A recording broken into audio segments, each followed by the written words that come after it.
ನಮಸ್ಕಾರ ಮಕ್ಕಳೇ, welcome back to the Manjula ಹಂಚನ ಯೂಟ್ಯೂಬ್ ಚಾನಲ್. ಮಕ್ಕಳೇ, ಇಂದು ಮೊರಾರ್ಜಿ ಪರೀಕ್ಷೆ ಇದ್ದು ಅದರ ಕನ್ನಡದ ಪ್ರಶ್ನೆಗಳಿಗೆ ಪ್ರಶ್ನೋತ್ತರಗಳನ್ನು ನೋಡೋಣ. ಈ ಒಂದು ವಿಡಿಯೋ ನಿಮಗೆ ಇಷ್ಟವಾದಲ್ಲಿ ಸಬ್ಸ್ಕ್ರೈಬ್ ಮಾಡಿ, ಶೇರ್ ಮಾಡಿ, ಲೈಕನ್ನು ಕೊಡಿ. ಪೂರ್ತಿ ವಿಡಿಯೋ ಮುಗಿಯುವವರೆಗೂ ವಾಚ್ ಮಾಡಿ ಮಕ್ಕಳೇ. ಮೊದಲನೆಯ ಪ್ರಶ್ನೆ, ಹುಡುಗರು ಪ್ಲಸ್ ಎಲ್ಲರೂ ಹುಡುಗರೆಲ್ಲರೂ ಈ ಸಂಧಿಯಲ್ಲಿ ಲೋಪವಾಗಿರುವ ಸ್ವರ. ಎರಡನೆಯ ಆಯ್ಕೆ ಉ.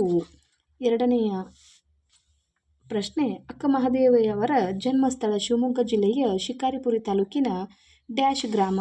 ಸರಿಯಾದ ಆಯ್ಕೆ ಆಪ್ಷನ್ ನಂಬರ್ 3 ಉಡುತಡಿ. ಮೂರನೆಯ ಪ್ರಶ್ನೆ, ಮೈ ಪ್ಲಸ್ ತೊಳೆ ಮೈದೊಳೆ ಈ ಪದವು ಯಾವ ಸಂಧಿಗೆ ಉದಾಹರಣೆಯಾಗಿದೆ? ಸರಿಯಾದ ಆಯ್ಕೆ 2 ಆದೇಶ ಸಂಧಿ. ನಾಲ್ಕನೆಯ ಪ್ರಶ್ನೆ, ಚುಟುಕು ಬ್ರಹ್ಮ ಎಂದು ಕರೆಯಲ್ಪಡುವ ಕವಿ.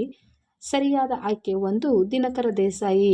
ಐದನೆಯ ಪ್ರಶ್ನೆ, ಕಣ್ಣನ್ನು ತೆರೆಸು ಈ ನುಡಿಗಟ್ಟಿನ ಅರ್ಥ. ಆಯ್ಕೆ ಸಂಖ್ಯೆ 2 ಅರಿವು ಉಂಟಾಗುವುದು. ಇನ್ನು ಆರನೆಯ ಪ್ರಶ್ನೆ, ರಿತೇಶನ ಬಳಿ ಕರಿಯ ಮೊಲವಿದೆ ಅಡಿಗೆರೆ ಎಳೆದ ಪದವು ಸೂಚಿಸುವ ವ್ಯಾಕರಣಾಂಶ. ಆಯ್ಕೆ ಸಂಖ್ಯೆ 4 ಗುಣವಿಶೇಷಣ. ಏಳನೆಯ ಪ್ರಶ್ನೆ, ಸಮಯೋಚಿತ ಈ ಪದದ ಸರಿಯಾದ ಬಿಡಿಸಿದ ರೂಪ. ಆಯ್ಕೆ ಸಂಖ್ಯೆ 3 ಸಮಯ ಪ್ಲಸ್ ಉಚಿತ. ಎಂಟನೆಯ ಪ್ರಶ್ನೆ, ನಿನ್ನ ಸಕಲ ಕಾರ್ಯದಲ್ಲಿ ಜಯವಾಗಲಿ ಈ ವಾಕ್ಯದಲ್ಲಿ ಸಪ್ತಮಿ ವಿಭಕ್ತಿ ಒಳಗೊಂಡಿರುವ ಪದ. ಆಯ್ಕೆ ಸಂಖ್ಯೆ 3 ಕಾರ್ಯದಲ್ಲಿ. ಇನ್ನು ಒಂಬತ್ತನೆಯ ಪ್ರಶ್ನೆ, ಈ ಕೆಳಗಿನ ವಾಕ್ಯಗಳಲ್ಲಿ ಸೂಕ್ತ ಲೇಖನ ಚಿಹ್ನೆ ಬಳಸಿ ಬರೆದಿರುವ ವಾಕ್ಯವನ್ನು ಗುರುತಿಸಿ. ಆಯ್ಕೆ ಸಂಖ್ಯೆ ಎ. ಇನ್ನು ಹತ್ತನೆಯ ಪ್ರಶ್ನೆ, ಕೆಳಗೆ ನೀಡಿರುವ ಪದಗಳನ್ನು ಅಕಾರದೆಯಾಗಿ ಬರೆಯಿರಿ, ಅಂದರೆ ಶಬ್ದಕೋಶದ ಪ್ರಕಾರ.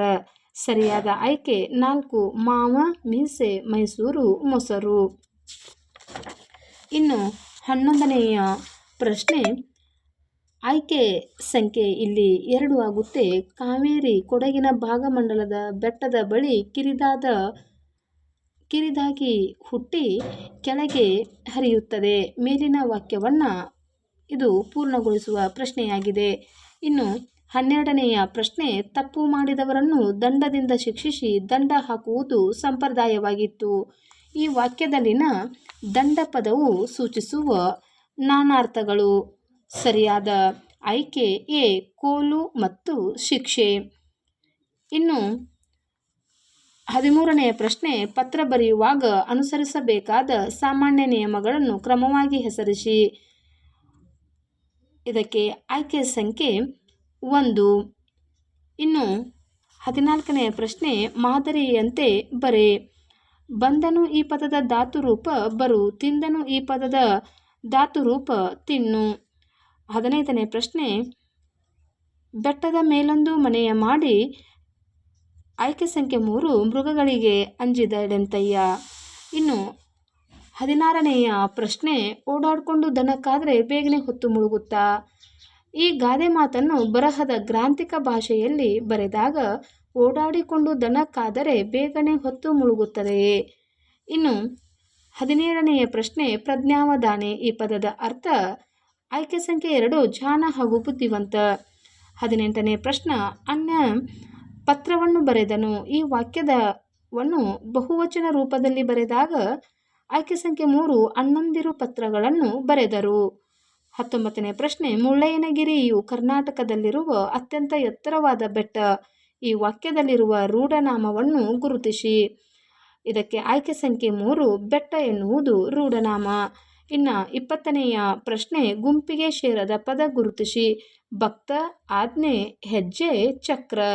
ಇದರಲ್ಲಿ ಸರಿಯಾದ ಉತ್ತರ ಆಯ್ಕೆ ಪ್ರಶ್ನೆ 1 ಭಕ್ತ. ಮಕ್ಕಳೇ, ಇದುವರೆಗೂ ಕನ್ನಡ ವಿಷಯಕ್ಕೆ ಸಂಬಂಧಪಟ್ಟಂತೆ ಕೇಳಿದ ಪ್ರಶ್ನೆಗಳಿಗೆ ನಾವು ಉತ್ತರಗಳನ್ನು ನೋಡಿದ್ದೇವೆ. ಮುಂದಿನ ವಿಡಿಯೋದಲ್ಲಿ ಇಂಗ್ಲಿಷ್ ವಿಷಯದ ಪ್ರಶ್ನೆಗಳಿಗೆ ಉತ್ತರಗಳನ್ನು ನೋಡೋಣ. ಥ್ಯಾಂಕ್ ಯು ಮಕ್ಕಳೇ, ಟೇಕ್ ಕೇರ್, ಬಾಯ್.